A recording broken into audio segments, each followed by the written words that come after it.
Ça fait maintenant un peu plus de 6 mois que je vous raconte des histoires sur les médecins et que j'essaye de vous introduire, que j'essaye de vous initier.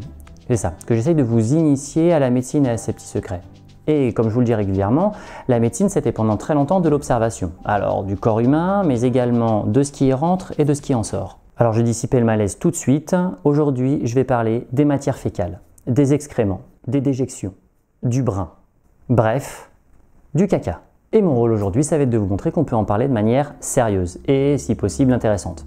Alors, c'est pas glamour, certes, mais c'est aussi ça la médecine, des trucs pas glamour. Donc, si vous êtes en train de manger, je vous conseille de décaler un petit peu et d'attendre, disons, la fin de cette vidéo. Et comme j'adore répondre à des questions que vous étiez jamais posées, aujourd'hui, question des plus importantes, quelle est la véritable couleur de notre caca ?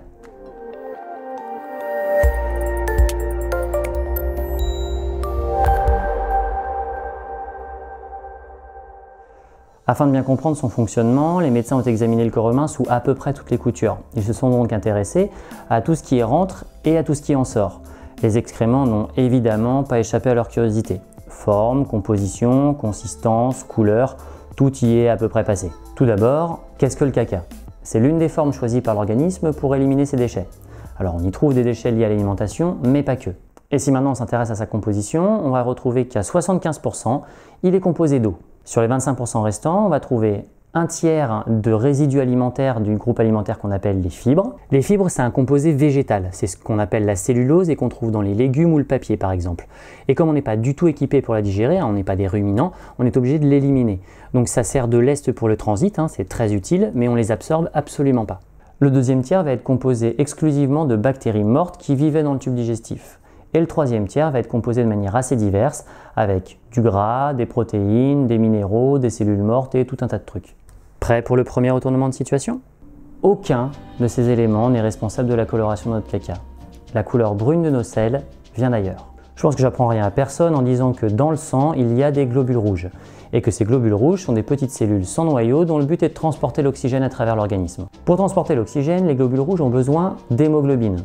C'est sur cette hémoglobine que l'oxygène se fixe, et quand le globule rouge meurt, cette hémoglobine est détruite, et l'un des produits de la destruction de cette hémoglobine est une autre protéine qu'on appelle la bilirubine. Et c'est ça qui va nous intéresser, parce que la bilirubine est un pigment de couleur jaune brunâtre. Vous voyez quand on se cogne et qu'on se fait un bleu, au bout d'un moment le bleu il est plus bleu, mais il devient un peu jaune dégueulasse. Et bien ça, c'est de la bilirubine.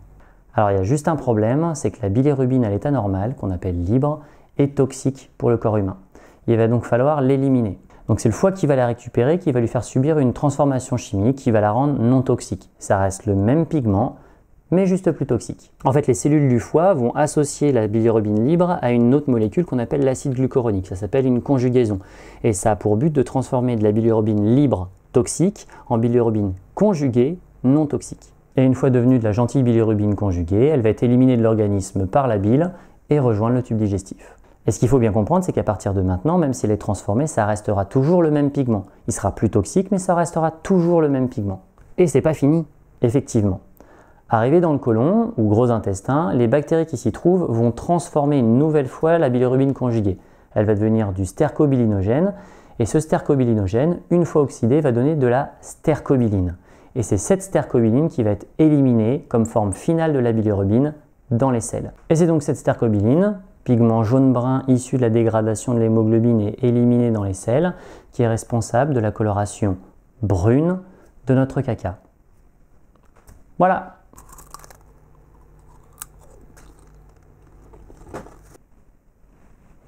Bah quoi? Bah c'est tout. Et la suite? Quelle suite? Bah je sais pas moi, la suite, le deuxième retournement de situation, le twist final. Ah ça? Vraiment, t'es sûr? Je viens donc de vous expliquer que la bilirubine transformée en stercobiline était responsable de la coloration brune de nos selles. Et si maintenant je vous disais que la coloration brune de nos selles et la coloration de nos urines, c'est exactement la même chose. Eh bien les selles et les urines ont exactement la même couleur. C'est la concentration qui change. Arrivée dans le gros intestin, la bilirubine conjuguée est transformée en stercobilinogène, mais également en urobilinogène. Et cet urobilinogène représente environ 1% des transformations.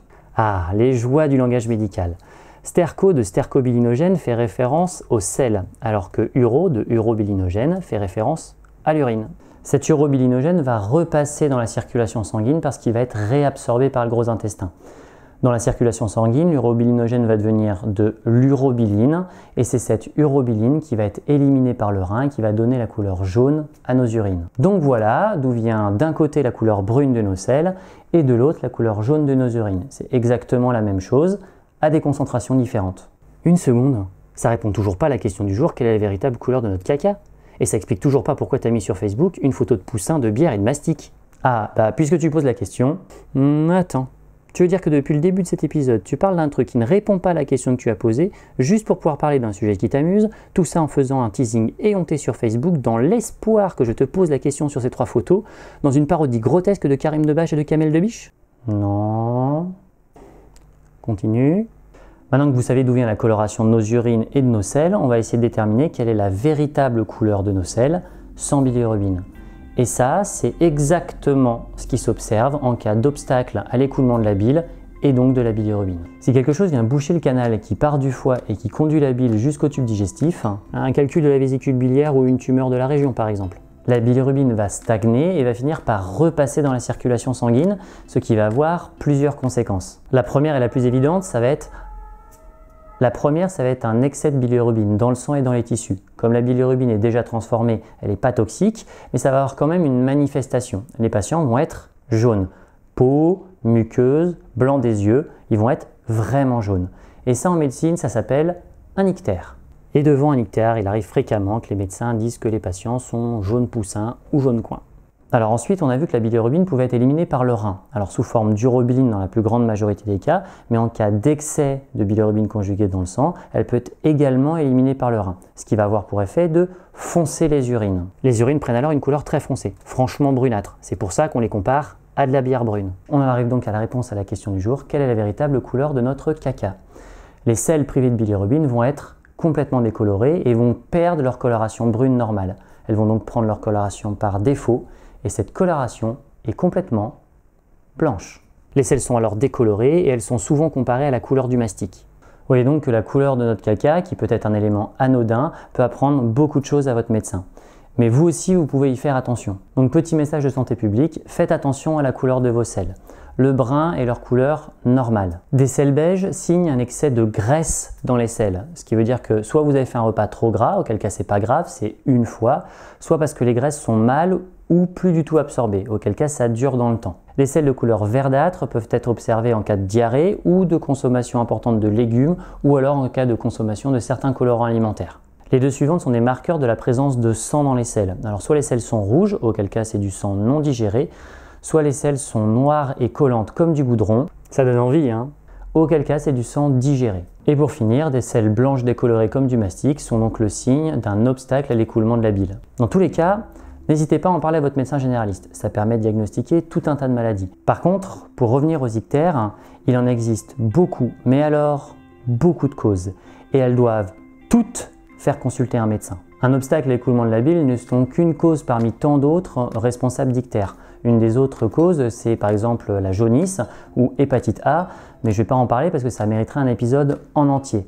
Par contre, retenez que certaines causes d'ictères peuvent être extrêmement graves. Bon, ensuite je vois mal quelqu'un devenir tout jaune, ne pas consulter son médecin, mais on ne sait jamais. Voilà, vous en savez donc maintenant un petit peu plus sur votre caca. Vous savez que sa couleur normale, c'est le brun, et que sa couleur par défaut, c'est le blanc.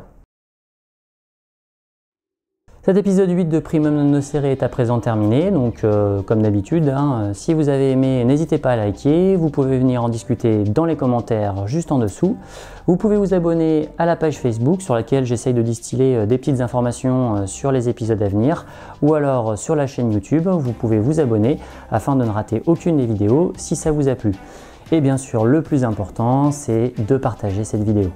Si vous ne les connaissez pas, je vous encourage très chaleureusement à aller voir les vidéos Crost de Karim Debache et de Kamel Debiche qui sont extrêmement rafraîchissantes. Je vais essayer de continuer à faire vivre un petit peu Primum Non Nocere pendant les vacances avec un rythme peut-être un petit peu moins soutenu. Pour ceux qui partent en vacances, bonnes vacances. Pour ceux qui ne partent pas, bon courage. Prenez soin de vous, hydratez-vous et à bientôt pour un nouvel épisode de Primum Non Nocere.